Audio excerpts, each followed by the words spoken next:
하나님 말씀 마태복음 19장 27절에서 마지막 30절까지 말씀을 보도록 하겠습니다.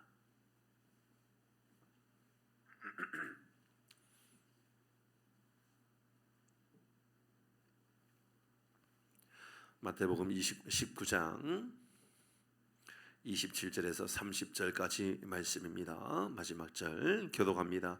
이에 베드로가 대답하여 이르되 보소서 우리가 모든 것을 버리고 주를 따라 싸운데 그런즉 우리가 무엇을 얻으리이까?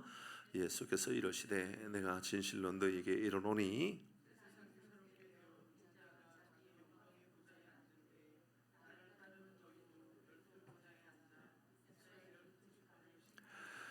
또 내 이름을 위하여 지위나 형제나 자매나 부모나 자식이나 전토를 벌이는 자마다 여러 배를 받고 또 영생을 상속하리라 같이 합니다. 그러나 먼저 된 자로서 나중되고 나중된 자로서 먼저 될 자가 많으리라. 아멘. 영원한 상급에 대한 말씀 함께 나누도록 하지요. 오늘 새벽에 우리가 말씀을 나누면서 여러분 하나님의 나라가 크게 보입니까? 돈이 크게 보입니까? 무엇이 크게 보입니까? 그 말씀을 나눴죠. 크게 보이는 것이 우리의 인생의 목적이 될 겁니다. 크게 보이는 것이 우리의 삶의 갈급함이 될 것이고 크게 보이는 것을 따라서 살아가게 되는 겁니다. 그래서 여러분 우리의 삶에는 천국보다 작게 보이면 되는 거예요. 천국보다 작게 보이면 되는 거예요. 달리 말하면 천국이 더 크게 보이든지 아니면 낙타가 작게 보이든지. 낙타가 바늘기보다도 크잖아요, 그죠? 하나님으로서는 하신다면서요. 뭘까요? 우리 믿음의 고백 아닙니까? 하나님, 저 바늘기보다도 낙타가 더 작게 보이게 해주십시오. 그러면 바늘기에 낙타가 들어갈 수 있다, 그 말이 될 수 있는 거죠. 우리 믿음의 고백으로 온다 그러면 우리의 삶에 여러분 천국의 문이 크게 보이는 거예요. 와, 너무 좋게 보이는 거예요. 천국보다도 더 좋아 보이는 게 없는 거예요. 그러면 세상에 다른 것들은 작아 보일 수 있다, 그 말을 나누었습니다. 오늘은 이제 이 천국에서 상이라고 하는 혹은 또 복이라고 하는 이 복에 대한 말씀들을 좀 나누고자 합니다. 기독교와 이 기복 신앙에 대한 이야기는 참 오래 전부터 우리 한국 사회의 아주 중요한 기독교 안에서의 아주 중요한 주제 중에 하나였습니다.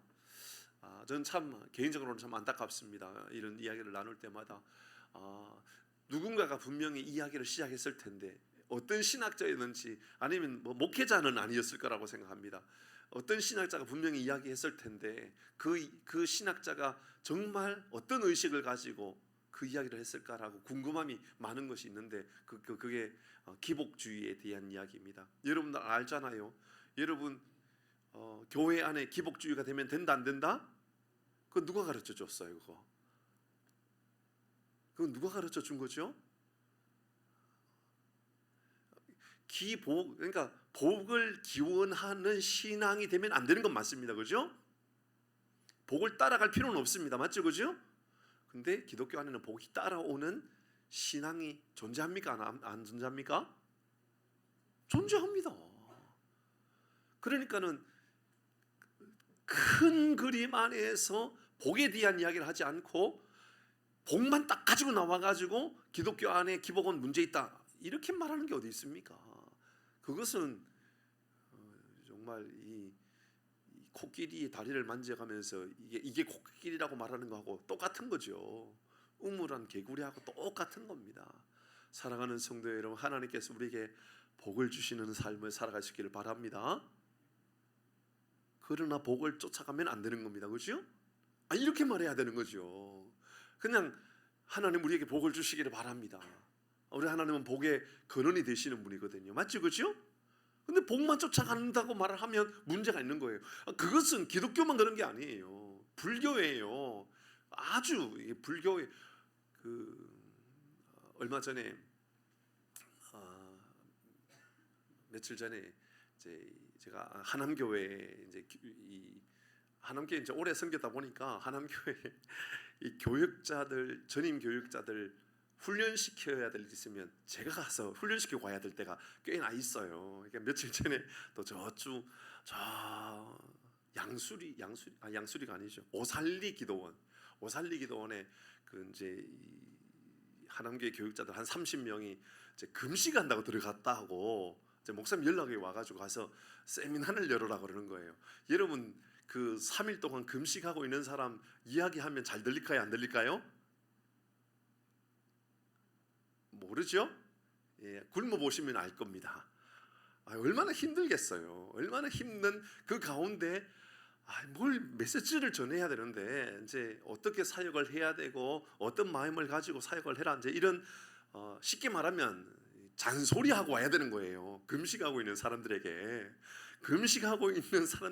잔소리를 하고 와야 되는데 생각하는데 이제 그 중에는 저하고 좀 친하게 지냈던 교육자가 아직까지 몇 명 있어요. 그 중에 어리죠. 저보다는 한참 어린 이제 후배들이죠. 동생들이죠. 그래서 그냥 뭐 목사도 안 붙이고 이름만 막 부르는 사람들도 있어요. 그 중에는 목사님 중에. 근데 그 목사님 중에 이제 누군가가 목사님 우리 금식 중에 힘들다고 너무너무 힘들다고 뭐가 힘드냐 목사님 우리가 이렇게 쏙을 비우는 게 얼마나 힘든지 모른다고 그 얘기하더라고요. 그래서 잘 생각해 보니까 쏙을 비우는 것은요 기독교일까요 다른 종교일까요? 기독교 안에 쏙을 비우는 금식이 존재합니다. 그죠? 근데 비우는 신학이 있는 것은 불교입니다. 공사상, 공수래 공수거, 빈손으로 왔다 빈손으로 간다. 그거 불교에 나오는 이야기거든요. 그런 거. 비움의 신앙, 그건 불교입니다. 비움의 신앙. 기독교는요, 비운 것을 채우는 신앙이 기독교입니다. 무엇으로 채울 것인가 그겁니다. 그 우리 최근에 하고 있는 충만 있지 않습니까? 충만? 정말 제가 생각해도 충만이라는 주제는 너무 잘 세웠다. 제 스스로가 그렇게 생각합니다. 그래서 염장 찔러주고 왔죠. 그 우리 교육자들 금식하고 있는 사람들 가운데 다 금식하고 있는데 잘하셨다 여러분. 금식하면서 다 비우고 먹는 음식 이런 걸로 채우지 말고 은혜로 채우고 말씀으로 채우고 기도로 채우고 영성으로 가득가득 채우고 와라. 그런 말 잘 들릴까요? 안 들릴까요? 하나도 안 들릴 겁니다. 그러나 뭐 은혜로운 시간은 가지고는 왔습니다만은 여러분 가난해지는 것, 다 비우는 것 그걸 기독교라고 이야기하지 마십시오. 기독교에 어떤 그런 신앙이 존재합니까? 금식을 통하여 하나님께서 우리에게 예수님께서 우리에게 금식을 가르쳐 주는데 금식을 통하여 비움이 아니라 금식을 통하여 도리어 하나님께 더 큰 것을 채우는 것. 이 바리새인적인 방법으로는 비우는 게 맞을지도 몰라요. 바리새인들은 안식일 날 무엇을 하면 안 된다고 가르쳤잖아요. 그렇죠? 예수님은 무엇을 해야 된다는 것을 가르쳐 줬잖아요. 그게 기독교입니다. 기독교는요 무엇을 하지 마라 하면 안 된다. 이런 그것은 바리새인적인 신앙이에요. 우리의 신앙은 아니구나. 바른 것을 해야 되는 거구나. 여러분 믿음의 삶을 살아가는 거구나. 그렇게 믿음으로 고백하는 거지요. 오늘 성경은 우리에게 부자의 가난함에 대한 어쩌면 이 말씀에 보면 우리가 모든 것을 버리고 주를 따랐습니다. 27절의 말씀 그렇게 시작하잖아요. 모든 것을 버리고 주님을 따랐습니다. 여러분 버리는 게 핵심일까요? 따르는 게 핵심일까요? 그렇습니다. 버림은 따름을 위하여 존재하는 것이지 버림 자체가 우리에게 대단한 능력을 부어준다라고 말할 수 없는 겁니다. 달리 말하면 따르기 위하여 버림이 우리에게 필요한 것이지요. 비움은 채움을 위하여 필요한 것입니다. 그러니까 비움 자체가 목적이 되는 것이 아니어야 한다는 거죠. 더 아름답고 더 좋은 것을 채움이 우리의 삶의 아름다운 목적이 되어야 되는 겁니다. 여러분 기복도 마찬가지입니다. 복을 쫓을 필요가 없습니다. 하나님을 쫓으면 하나님의 은혜를 쫓으면 우리에게 더 위대한 복을 채워주시는 줄 믿으시길 바랍니다. 그게 기독교 신앙이에요. 그래서 너무너무 안타까운 것은 한 목회자로서 도대체 어떤 신학자가 누가 그런 이야기를 했는지 기복주의 제발 그 얘기 좀 안 했으면 좋겠습니다. 기복주의에 대한 말을 가르쳐 주지 말고 어떻게 하나님을 잘 따라 믿음으로 살아가면 하나님 우리에게 채워주시는가를 좀 가르쳐 주었으면 얼마나 좋았을까. 그런 생각을 가져보게 됩니다. 그래서요 현대 많은 목회자들이 강단에 서가지고 특별히 좀 배웠다라고 좀 똑똑하다라고 하는 그런 성도들이 있는 자리에서는요 하나님 우리에게 복을 주십니다 이런 말 못합니다. 그런 것을 힘들어해요. 이런 그것을 못할 이유가 없지요. 성경적인 건데 하는 것이 마땅한 일인데 그것을 좀 불편한 그런 이야기로 말하는 경우들이 얼마나 많이 있는지 모른다 그 말입니다. 사랑하는 성도 여러분, 이러면 복을 쫓으면 기복입니다. 그러나 하나님을 쫓을 때에 하나님께서 복을 주신다면 그것은 축복인 줄 믿으시길 바랍니다. 아멘이요, 아멘. 저는 우리 모든 성도들이 하나님께서 주시는 축복이 임하는 삶을 살아가기를 바랍니다. 그렇습니다. 여러분, 우리가 무조건 가난해야 한다? 아니요, 그렇지 않습니다. 성경에 마태복음 5장에 심령이 가난한 자는 복이 있다 그랬는데, 심령이 가난한 자가 복이 있다라는 것이 이런 그냥 가난해지라 그 말입니까? 아니잖아요. 우리의 삶에 다른 좋은 것으로, 은혜의 것으로 채워가는 우리 인생에 대한 것을 알려주기 위함이 바로 산상수훈에서 나왔던 말씀들이었습니다. 복으로 채워가고 말씀으로 채워가고, 그래서 우리의 삶에 여러분 먹을 양식으로 채우지 말고 하나님께서 주시는 말씀으로 채워라, 이런 말씀을 우리에게 누누이 하고 있는 것 아니겠습니까?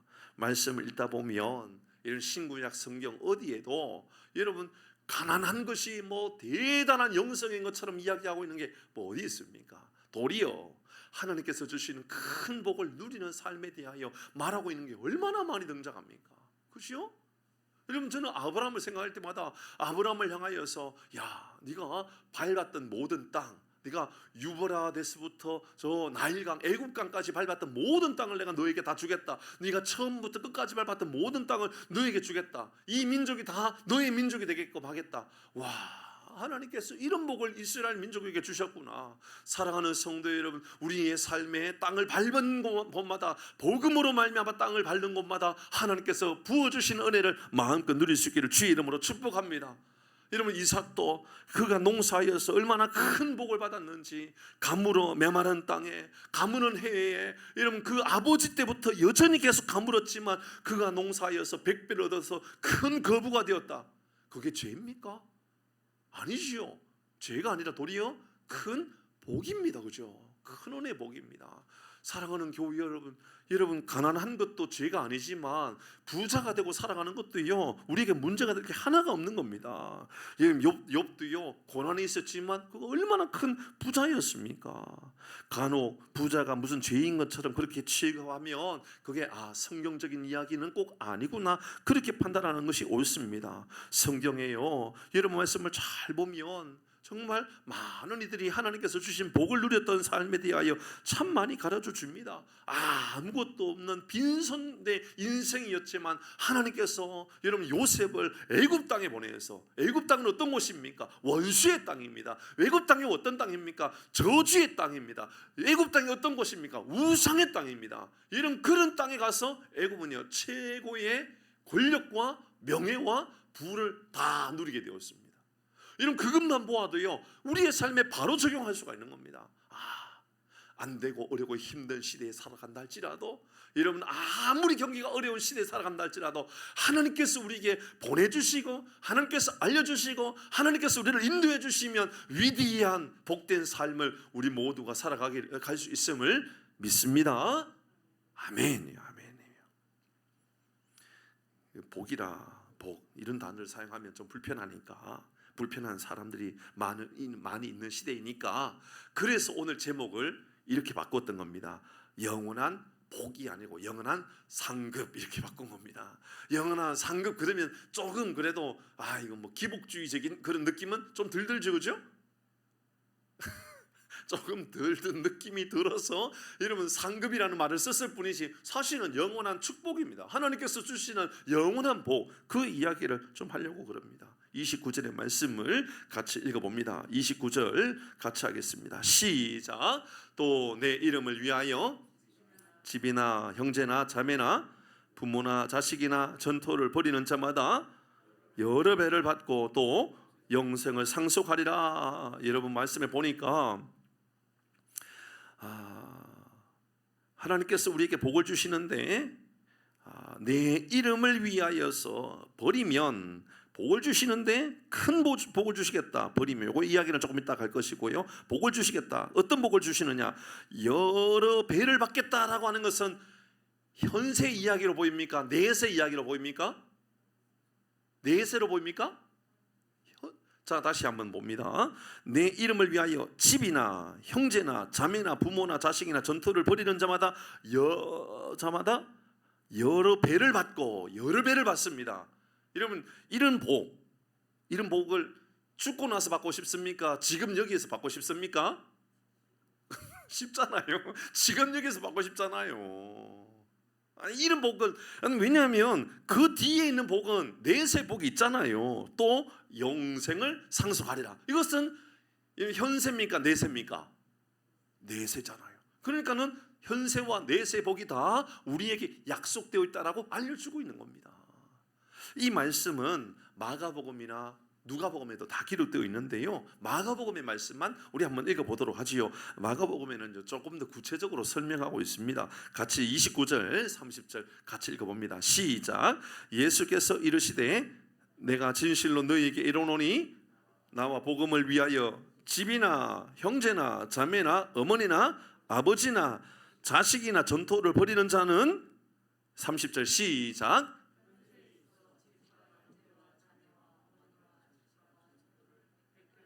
잠깐만요.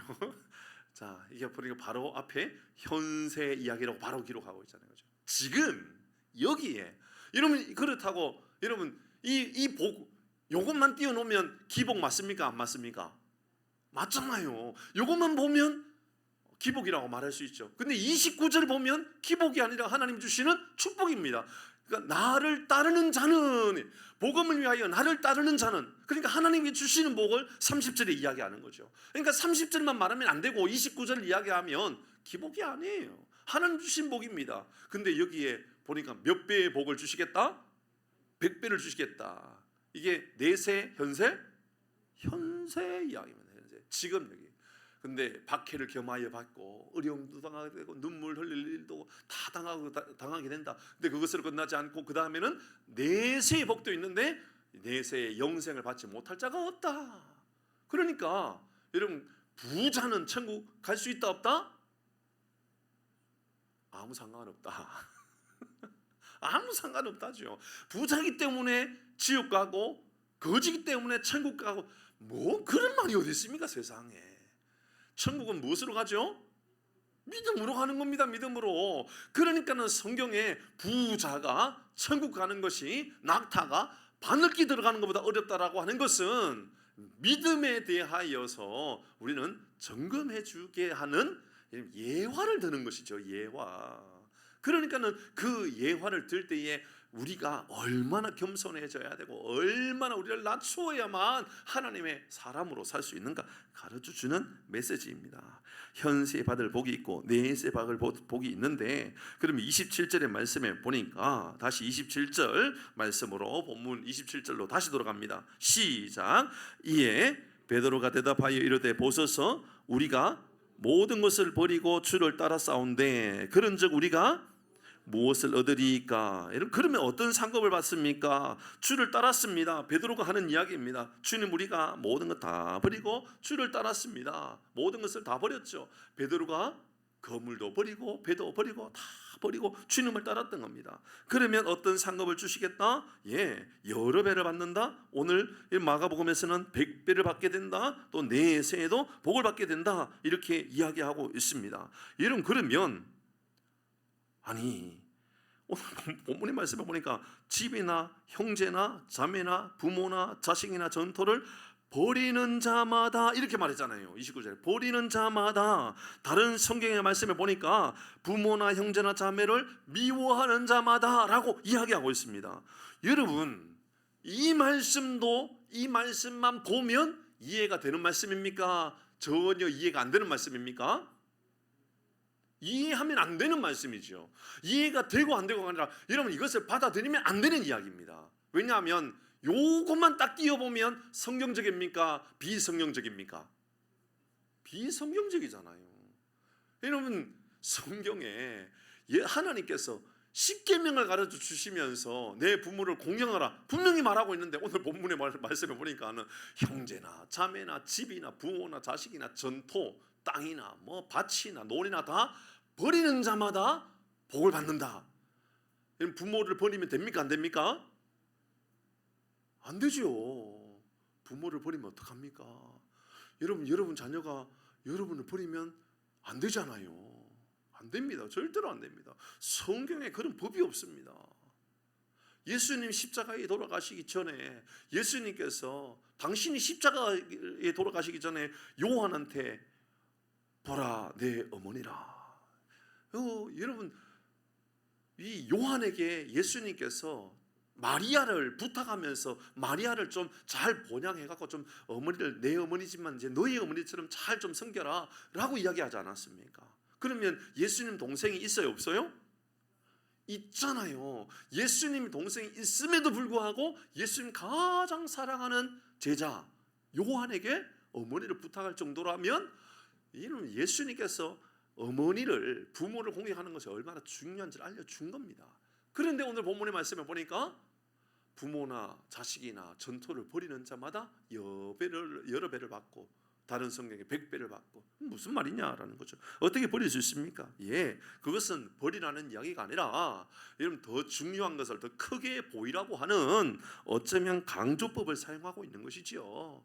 더 중요한 것이 무엇인지를 볼 줄 알아라고 하는 말씀을 가르쳐주고 있는 겁니다. 부모를 버리라는 것이 아니라 부모를 따르는 삶보다 가족을 따르는 삶보다 영원히 소멸되지 않는 하나님의 나라를 소망에 두고 영원히 없어지지 않냐는 하나님의 나라를 우리의 마음에 두고 그 하나님의 나라를 갈망하며 하나님의 나라를 바라보며 하나님의 나라를 쫓아가는 삶을 살아가라고 하는 것을 강조하고 또 강조하기 위하여 버리는 자마다라는 말을 사용한 것이죠. 훨씬 더 중요한 가치가 무엇인가를 더 큰 게 무엇인가를 볼 줄 알아야 한다. 이것을 가르쳐주고 있는 겁니다.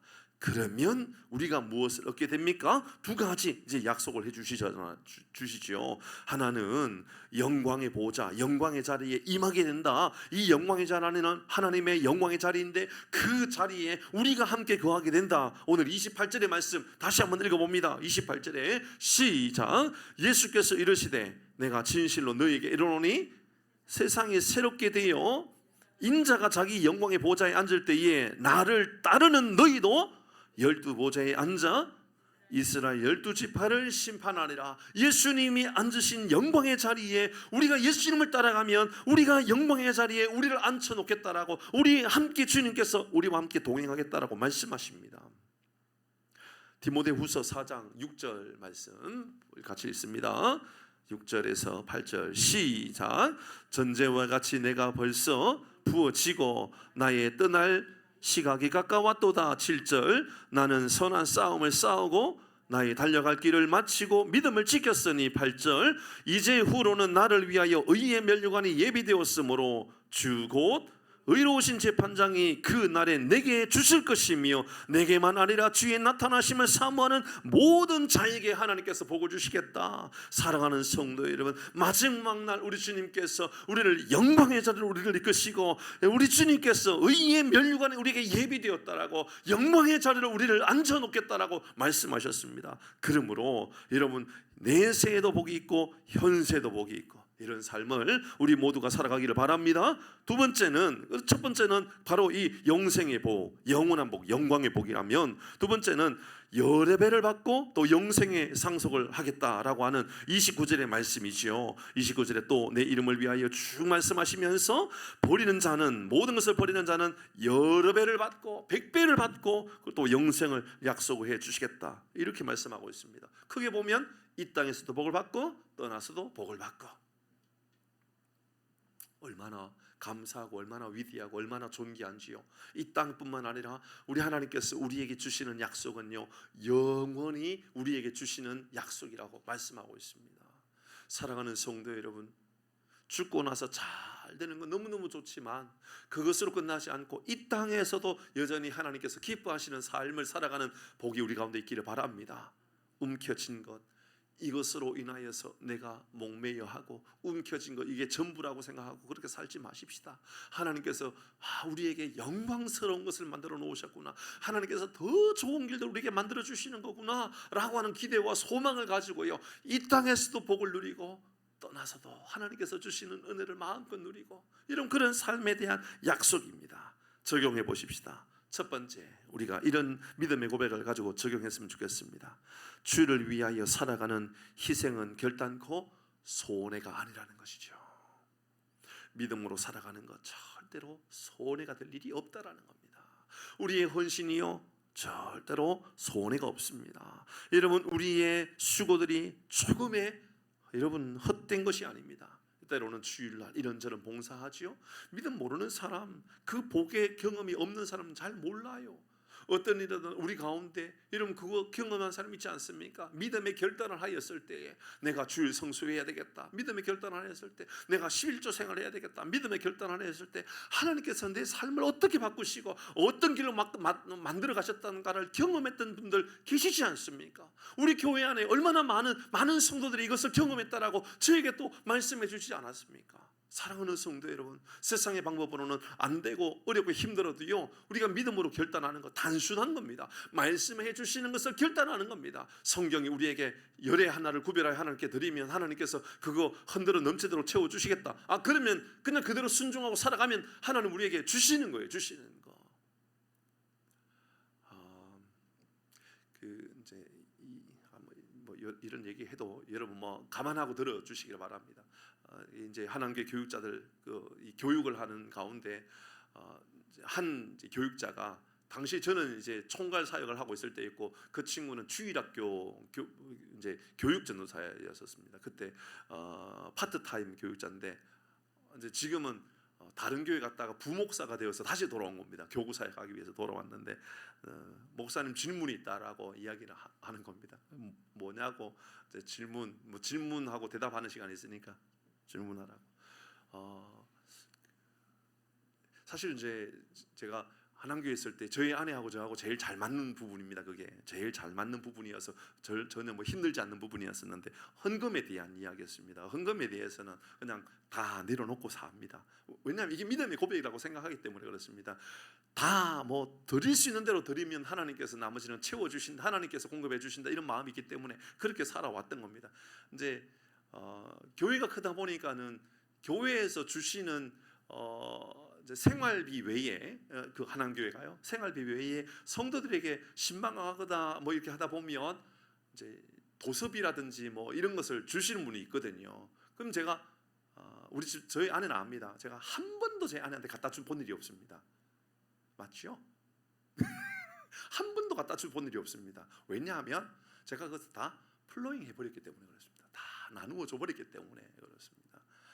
주일학교 담당 교육자 불러가지고 가서 주일학교 교육자들 같이 다 밥 먹고 오라 그러고, 그냥 아니면 교회 관리 집사님, 버스 기사 집사님들, 저는 안 먹지만 그런 집사님들은 또 보신탕을 좋아하기 때문에 카드 주면서 보신탕 드시고 오시라고 그렇게 다 써버린 겁니다. 그러니까 이제 목사님이 저렇게 물은 겁니다. 목사님, 제가 목사님에게 참 좋은 것을 배웠는데, 근데 목사님 어떻게 그렇게 다 이렇게 받으면 다 써버릴 수 있냐고, 집에 갖다 주지 않고 그냥 다 써버릴 수 있냐고 물을 때에 제 믿음의 고백이었습니다. 저에게는 그게 제 마음 안에 믿음의 확신이었던 겁니다. 하나님이 반드시 공급해 주시고 반드시 채워 주시고 반드시 위대한 역사를 만들어 간다라고 하는 확신들이 제 안에 있는 겁니다. 그러니까 그까짓 건 이것은 내 생활비는 교회에서 책임져 주는 것이고 그 외의 것들은 이렇게 해도 돼. 그래서 선교사님 오면 선교사님에게 50만 원을 주기도 하고 그냥 다 보내버리는 겁니다. 그러면 제 마음이 훨씬 더 편해버렸던 거예요. 훨씬 더 편했던 겁니다. 이제 그게 궁금했던 것이지요, 저에게. 그게 참 그게 현실적으로 가능하냐?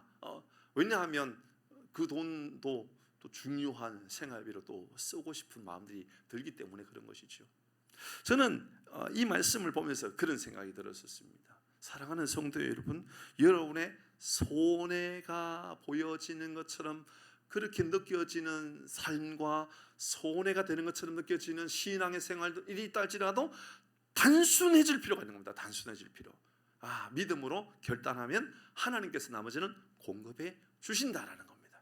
오늘 본문의 말씀이 그런 거 아닙니까? 성경은 우리에게 집이나 형제나 자매나 부모나 자식이나 전토를 벌이는 자마다. 이게 진짜 완전히 원수지어서 완전히 갖다 버리고 미워하라 그 말입니까? 아니잖아요. 더 중요한 것이 무엇인가, 더 가치 있는 것이 무엇인가를 볼 줄 아는 믿음을 가지라는 그 말 아닙니까? 그렇게 살아가면 하나님께서 우리에게 더 많은 복을 주신다, 100배의 복을 주신다. 하나님께서 저에게 100배의 복을 주실 줄 믿습니다.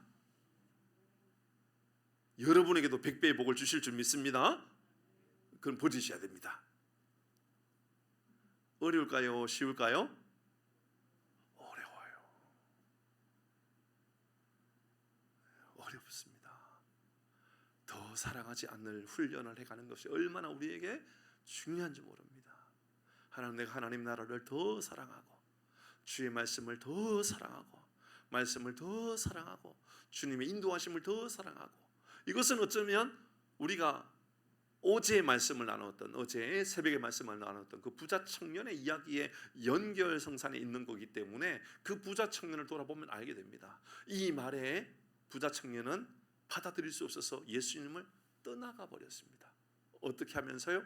근심하면서 떠나버렸습니다. 부자였기 때문에 근심하며 떠나버렸다라고 성경이 기록하고 있지 않습니까?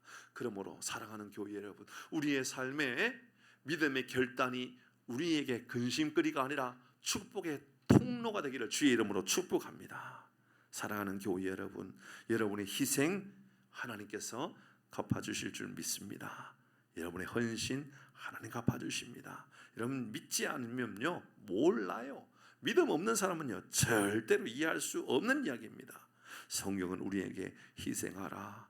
여러분 이 이야기들, 집이나 형제나 자매나 부모나 자식이나 전투를 벌이는 자마다 이게 무슨 말입니까? 나 자신이 하나님의 나라를 위하여 손해보는 것을 감안하고 희생하는 것을 내가 감수하고 살아간다면 하나님께서 100배 복을 주시겠다. 하나님 이런 말씀을 우리에게 주고 있는 것이지요. 로마서 8장 18절 같이 읽어봅니다. 시작. 생각하건대 현재의 고난은 장차 우리에게 나타날 영광과 비교할 수 없도다. 사랑하는 성도 여러분, 현재의 고난, 여러분 현재의 수고, 현재의 헌신, 현재의 여러분 우리에게 주어져 있는 충성된 모든 일들, 장차 우리에게 임하게 되는 하나님의 영광과는 비교할 수 없는 위대한 하나님의 은혜가 임하는 줄 믿으시기를 주의 이름으로 축복합니다. 한 가지 더, 여러분 우리가 첫 번째는 우리가 주를 위하여 헌신하고 희생하는 것 결단코 손해볼 일이 아니다. 첫 번째 우리 결단이라면, 두 번째는 그러면 지금 우리는 무엇을 위하여 살아가고 있는가를 돌아보아야만 합니다. 멀리 보지 못하고 지금 당장 눈앞에 있는 것을 보고 살아가면 안 됩니다. 장사도 마찬가지고 사업도 마찬가지고 교회 목회도 저는 마찬가지라고 생각합니다. 멀리 바라보고 앞으로 더 좋은 주일학교를 바라보고 더 좋은 교회를 세워가기 위하여 저도 멀리를 바라보려고 애를 쓰거든요. 여러분도 마찬가지입니다. 여러분의 인생을 놓고 멀리를 바라보십시오. 10년 후, 20년 후 여러분 여전히 지금과 변함없이, 그러면 참 감사하겠지만 시대가 그렇지 않을 겁니다. 점점 어려워질 수도 있으니까요. 그래서 10년 후를 바라보고 20년 후를 바라보면서 앞으로 우리의 인생은 이렇게 될 거야. 그래서 참 좋은 참 정말 좋은 책 제목이라고 저는 생각합니다. 나는 이렇게 될 것이다. 책 제목입니다. 나는 이렇게 될 것이다. 여러분 꼭 생각해 보시기를 바랍니다. 나는 10년 후 이렇게 될 것이다. 여러분 10년 후에 그림이 그려지십니까? 저는 그려집니다. 10년 후 풍산교회는 이렇게 될 것이다. 저는 그런 그림이 저 안에 있습니다. 저는 10년 후 저는 어떤 사람이 되었을까? 저는 그림이 이미 그려져 있습니다. 여러분 10년 후 나는 이렇게 될 것이다. 20년 후 나는 이렇게 될 것이다. 30년 후 나는 이렇게 될 것이다. 우리 원로 장로님 30년 후 나는 이렇게 될 것이다. 나는 주님께서 부르셔서 천국에 가 있을까? 그러시면 안 됩니다, 장로님. 그럼 장로님 좀 미워할 겁니다. 30년 후에도 나는 여전히 지팡이를 들지 아니하고 열심히 걸어서 새벽 기도 가서 기도하고 있을 것이다. 30년 후면 장로님 연세가 100세는 조금 더 넘죠, 그죠? 서무인 권사님도 30년 후에 이런 지팡이 없이 휠체어 없이 걸어다니는 우리 권사님 되시길 바랍니다. 권사님을 위해서는 하나님 앞에 빨리 가는 게 좋은데 저를 위해서 풍산교회를 위해서는 30년 후에도 계셔야 됩니다. 죄송합니다. 30년 후에 제가 풍산교회 목회를 안 하고 있네요. 예, 하나님 부르시면 가셔도 됩니다. 그러나 하나님께서 우리에게 여러분을 기대하시라는 겁니다. 여러분, 장로님도 마찬가지죠, 그렇죠? 우리 그렇게 기대하십시다. 멀리 바라보는 겁니다. 오늘 본문의 말씀은 눈앞에 있는 것을 보는 것이 아니라 멀리 하나님의 나라를 보고 있는 모습 아닙니까? 저는 이 말씀을 보면서 천리안 이렇게 써놓았습니다. 천리안, 멀리 저 천리를 바라볼 줄 아는 사람이 되어야 되겠다. 천리를 바라볼 줄 아는 목회자가 되어야 되겠다. 사랑하는 교회 여러분, 우리 먼 내일을 바라볼 줄 알고 멀리 바라볼 줄 아는 하나님의 나라를 바라볼 줄 아는 그런 믿음의 고백이 우리 가운데 임하기를 주의 이름으로 축복합니다. 결단 두 가지 했습니다. 하나는 희생을 걱정하고 여러분 우리의 헌신을 염려하고 근심하고 그렇게 살지 말자고요. 여러분 손해가 아닙니다. 하나님 반드시 두 가지 복을 약속해 주셨습니다. 현세와 내세 복이겠다. 이 복을 누리기를 바랍니다. 두 번째는 멀리 보십시다. 멀리. 당장 내일을 바라보고 당장 다음 주를 바라보고 이 정도가 아니고요. 10년 후를 바라보고 20년 후를 바라볼 줄 아는 우리의 삶을 우리가 살아가자. 그리하여서 진짜 지혜, 진짜 능력, 그 능력이 하나님께 있고 하나님의 능력, 하나님의 나라를 바라보는 것이다. 믿음의 고백이 우리 가운데 임하기를 주의 이름으로 축복합니다.